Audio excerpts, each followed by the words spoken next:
And your journey has just been like you've really skyrocketed. So take us through that, and how did you get over that factor of like, oh my goodness, I've started late. Am I going to make it? How am I going to catch up with my peers? Well, nothing can take away experience, even with education. There's something about experience that you can't really take away.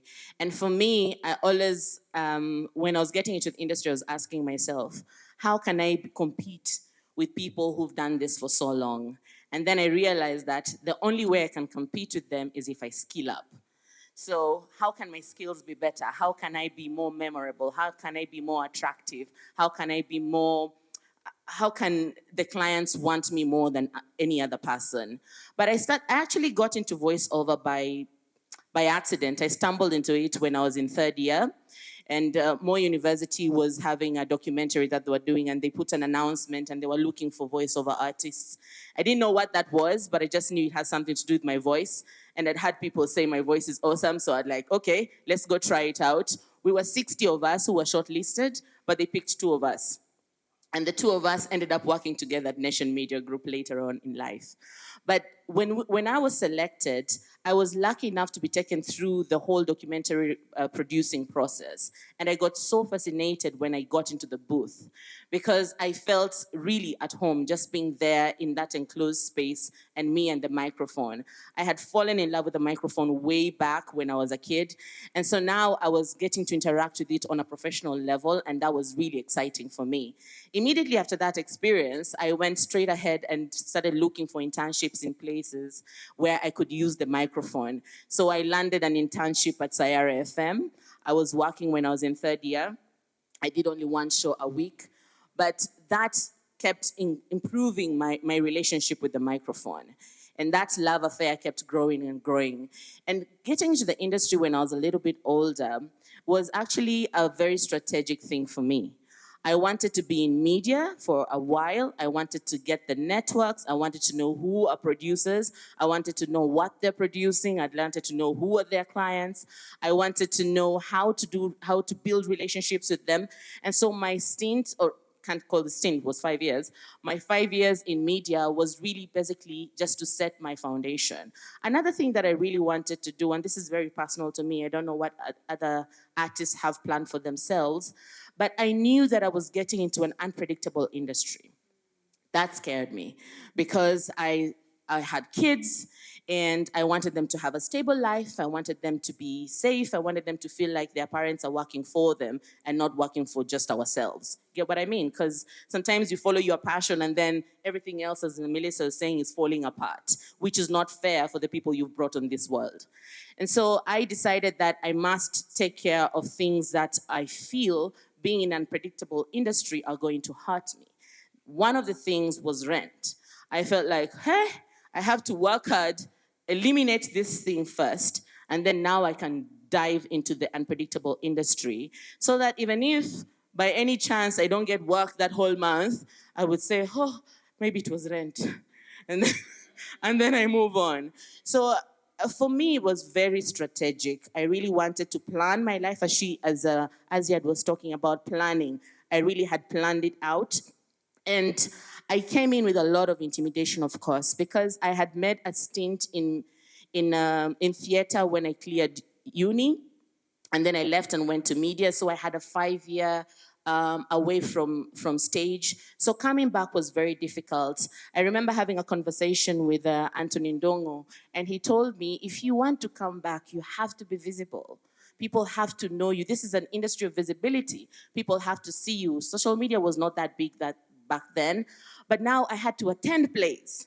I had to spend money for me to be visible. I had to attend plays. I had to take pictures with people. I had to, go to Allianz and just walk around over there.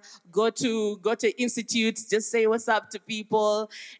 Ask if they're having rehearsals and attend, just to make yourself present, make yourself known, and being active in communities that have artists like KAG. Back then, we had a lot of conversations on the WhatsApp. So participating in those conversations, put your name up. So when a producer is looking for someone, they'll be like, there's this conversation going on. There's this girl who said something. Who is this? They check your profile picture. Maybe. And then they ask someone, do somebody knows their number? We see that on WhatsApp groups when somebody is being asked, muko na number ya nani? And you're like, mbona huitishi yangu? Mpaka watu wanajitokeza. Kuna watu pale nyuma wanajijua wa Uber, wa mtoro wa Uber, wanapenda kujiinua wanasema, mi pia niko. But yeah, it's all about visibility, and that was the thing. It was strategy and then following the plan. Yeah. Thank you very much for that, Wakio. Speaking about visibility, Melissa, have you been forced to increase that side? Because I know you as a person, and I know you're not the biggest social media fan. And practically, what did you have to do in order to sort of get yourself back to that place? Not back, but start actually getting yourself out there, getting your work out there, as Hannah, rightly put it, and Wakio has mentioned. We've got to put it out there. So how did you get to that place? Kawa will tell you I have not.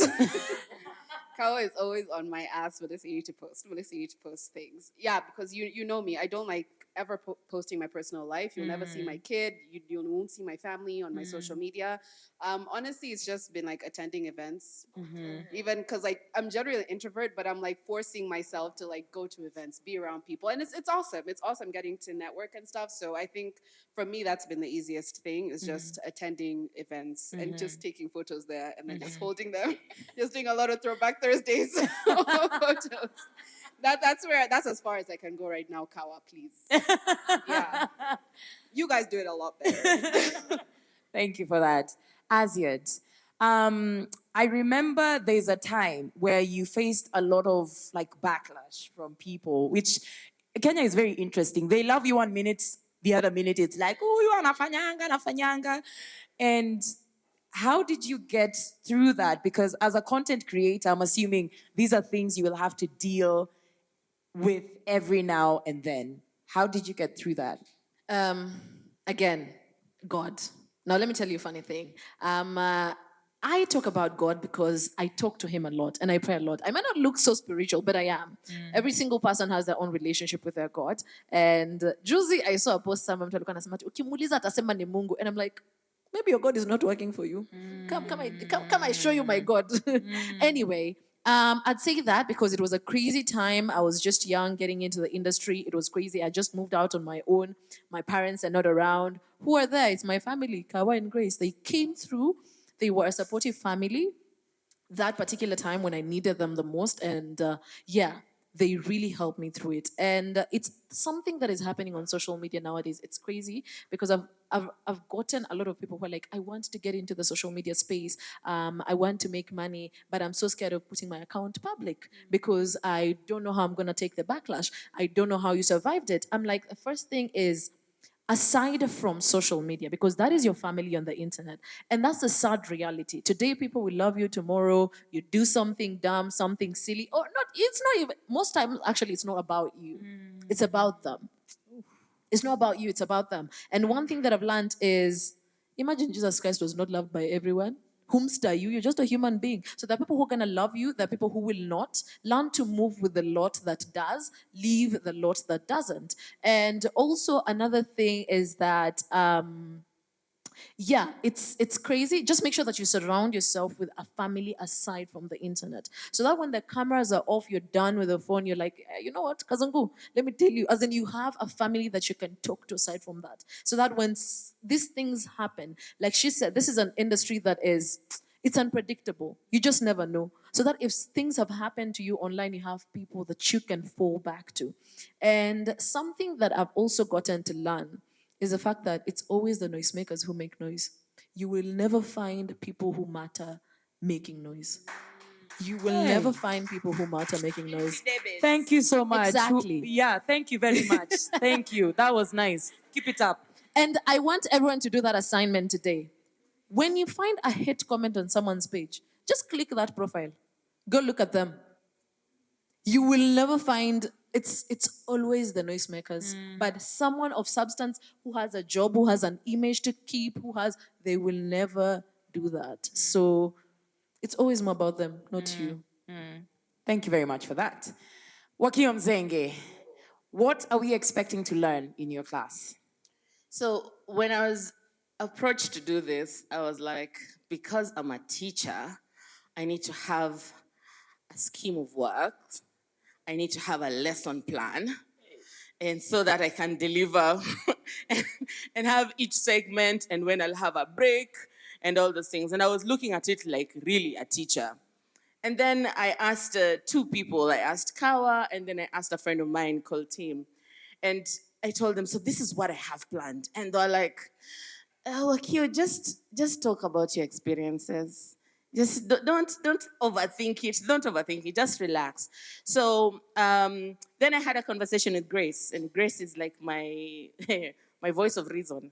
So I had a conversation with Grace, and I was like, this is what I'm going to share with people because there's so many master classes out there on YouTube that are accessible, so many master classes that are being done by all sorts of people. So what will make someone want to listen to my masterclass? Why would someone be interested to learn voiceovers from me? And I thought the things that are unique about me is one, I am my own voice, that nobody else has a voice like mine. And because of that, I also have my personal experiences that have grown me from being novice to being a premium voice. So those experiences is what I'll be sharing. When I ask questions of how do you get into voice acting, I ask myself, how did I get into voice acting? And so those are the things I share. What are the challenges that you should expect? What are the challenges that I faced while trying to grow into a premium voice? And so it's basically answering certain questions with my experiences. That's what you should expect. All right, thank you very much. And is it for both beginners and guys who are in the industry? Absolutely, because I was a beginner. So if I'm talking about my experiences is from when I started and where I am right now, and then experiences from people that I'm interacting with that have had more than 40 years experiences in the voice world. Also, some of the fears that we have, with the AI coming in, what are the fears that we are having as Right. voiceover artists? Right. So are we getting replaced? When I started reading about the AI, I started thinking about how my mother was reacting when the computers came. And and she was a personal secretary, so she was a typewriter person, and she's like, now tumeambiwa hii kitu inakuja, inachukua kazi zetu zote, tutaisha, hatutakuwa na kazi. So that same fear is also coming. So I'm also engaging in conversations that are going to help me to build more content on how to embrace the changes that are coming and how we can soldier through them and hopefully still turn out to be victorious at the end of it all. Yeah. Thank you very much. Now, Melissa, actors are very fragile, fickle, and sensitive, and shall I say jealous people? Jealous, not in a bad way, but like when someone gets that role, you just feel like, I love you, but God damn it. Because sometimes it doesn't even have anything to do with your talent. It's just how you look. And not that you look bad, you just don't match with this one. And did you, first of all, have you learned to deal with those feelings of like after auditioning and you learn you haven't gotten that role? How are you dealing with those feelings? How have you, throughout the years, have you managed to like get a routine where you're like, or you're just like, yeah, yeah. Oh my God. What do you do? Honestly, once I do my audition, I actually just don't care about the thing anymore. I think that's what I've trained myself to do, and that's what I tell people to do. Go do your audition, do the best that you can, and then forget about it. If you get called back, let it be a surprise. Let it be a happy surprise. Because that waiting and that anxiety, oh my gosh, have I gotten it? Have I gotten it? And then you find out you haven't gotten it. It's unnecessary. It's part of our business. You have to audition. most times you will not get it, and it doesn't have to be about your talent. Like you said, it could be the littlest things. So why take yourself through that emotional journey every single time? Do your job and then move on. I always tell people, like people come to my master classes, have something fun to do after your audition that has nothing to do with acting. Go watch a movie with your friends. Go do break out of it. You know what I mean? Like the same way you break out of character, go do your job as an actor, break out of it, and go back to your life. Which again is why it's important. Have a life outside of your acting, so that whether you get the job or not, you can still go home and be happy, having fun with your friends, or be happy with your kid, or be happy with your husband. You know what I mean? Have other things in your life that bring you happiness. So that doesn't. It's not such a big deal, because really, as in like honestly, what's meant for you is for you. As in like look at all of us. What was meant for us is for us. So if someone else gets it, okay, so sometimes I might be like, if I could do it better than her. But honestly, I just feel like that's for her. And my thing is coming. Yeah. Could I just please add on that? Yes.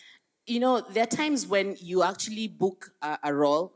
For voiceovers, is booking a gig, but sometimes you are actually cast for a role, and you ask yourself, "How did I get it? I saw the people at the audition." But you don't call the producer and ask them, "Why did you give me that role?" So the same way, you should not ask why you didn't get that role. There are reasons. And sometimes, if the casting director knows you personally, they might actually let you in or to know that this is what happened or what not. But yesterday we were having a conversation with a voiceover artist from America called Mark Cashman. He's a veteran. If you want voiceovers, you need to follow him. 150 awards under his belt. Anyway, so Mark Cashman, we were asked that question of what makes someone or a producer or a director or a casting director choose this voice and not that voice? What are they usually looking for? And his answer was very simple. Who knows? Nobody knows what they're looking for, because you could be an amazing voiceover artist, you could have an amazing voice, but there's something about a crack in that other person's voice that just spoke to the client. That crack. That, that is the thing I want. That one. Oh my That God. crack is cracking. I want that crack. So sometimes then you will beat yourself so hard, you feel like you are less. Sometimes even there are people who actually leave the industry completely because of rejection. But I think it's important for all of us to know that the variables are just too many. What people are looking for are just too many things that we cannot explain. It's like when someone is looking for a spouse. Yeah. And if I can just add something. Yes. But if you find yourself in a position you're going for audition after audition, or if you're a filmmaker and you're doing film after film after film, and there's constant rejection, have a meeting with yourself and ask yourself, is there something I'm doing wrong? Is there something I could do better? And maybe that's also a great time to look for a mentor, someone who can guide you along that path and actually give you honest feedback. So if you're getting a lot of rejection, even you. I have a question for Melissa. Ask. Can I please? Yes, please. So, Melissa, when you're taking people through coaching and someone has applied for your class, they've paid for it, but when you see them, you are not seeing anything. Hakuna potential. No, yeah, I understand. Yeah. I understand. So, like, how do you approach such students? How do you tell them with love that this is not the thing for Tafuta them? career ingine. I don't ever tell them that. um, I don't even know about approaching with love, because I know I can be very direct sometimes and it can be affronting to people. But I think from my master classes, what I'm trying to do is give you tools. It's not about how good of an actor you are, about how bad of an actor you are. I want to give you tools that you can use. Some of them will work for you, some of them won't work for you. So as long as I feel like I've given you a tool, something that, so when you get a script, you're not like, okay, I have the script, now what? Now what do I do?